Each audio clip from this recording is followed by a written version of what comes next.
Football is the most beautiful game on this planet. Billions of people watch it. Billions of people love it. But every single person who has ever truly followed this sport knows there are moments that go completely beyond football. Moments where the game stops mattering, where the scoreline means nothing, where 50,000 people inside a stadium fall completely silent, and the whole world watching at home holds their breath. Today, we are counting down the top 5 scariest moments in football history. These are not stories about bad tackles or red cards. These are real moments where footballers fought for their lives on that pitch. Number 5.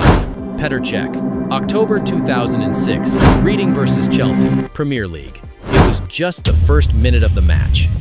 Chelsea goalkeeper Petr Cech came out to collect the ball, and Reading midfielder Stephen Hunt's knee smashed directly into the side of his skull. The sound in that stadium went from noise to silence in about half a second.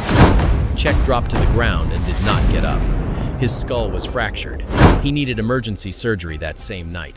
The doctors told him he was incredibly lucky to be alive. But here is the part that gives you chills. Petr Cech came back. He wore a protective helmet for the rest of his entire career.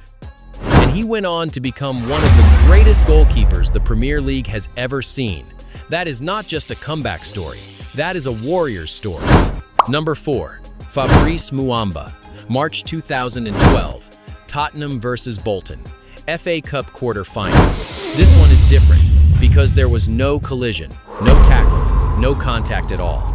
Bolton midfielder Fabrice Muamba was simply running, and then he was not. He collapsed straight to the ground. His heart had stopped beating. For 78 minutes, Fabrice Muamba was clinically dead on that pitch. The medical team performed CPR on him in front of 36,000 people inside White Hart Lane. The match was abandoned immediately. Players were crying, fans were crying, complete strangers were praying for a man they had never met. Somehow Fabrice Muamba survived. Doctors called it a miracle. He walked out of that hospital 6 weeks later, and the entire country of England exhaled. Number 3. Marc-Vivien Foe. June 2003. Confederations Cup semi-final. Cameroon vs Colombia. This one does not have a happy ending, and I want you to understand that before I tell it. Marc-Vivien Foe was a Cameroon midfielder, one of the best players in African football at that time. In the 72nd minute, he collapsed on the pitch. No contact. He just fell. The medical team rushed on. Players from both teams stood around watching, and the world watched too. Marc-Vivien Foe passed away on that pitch. He was 28 years old. There was not a dry eye in that stadium. There was not a dry eye anywhere. Every time Cameroon play today, they still honor him, because some players are bigger than football, and he was absolutely one of them. Number 2. Christian Eriksen. June 2021, Euro 2020, Denmark vs Finland, the match that stopped the world. Denmark midfielder Christian Eriksen received a simple pass near the touchline, took one touch, and then he was gone. He collapsed face first onto the pitch. His heart had stopped. His captain, Simon Kjær, reached him first, before the medical team, before anyone. And Kjær cleared his airway with his bare hands and started CPR. That man saved Christian Eriksen's life on a football pitch in front of the entire world. Eriksen survived.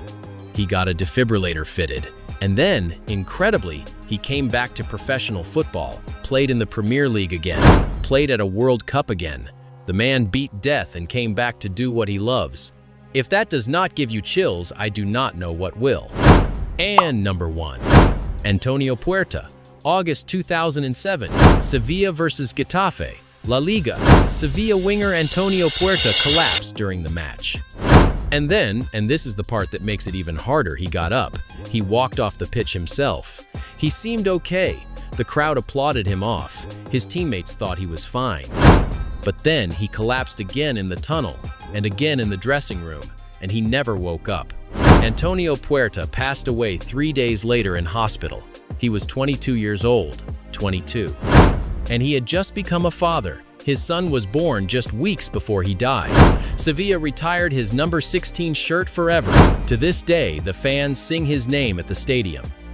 These players were not just athletes. They were sons, fathers, brothers, friends.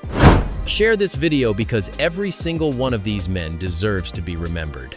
Drop a comment below which story hit you the hardest. Subscribe, because next video we are going even deeper into football stories that the world needs to hear.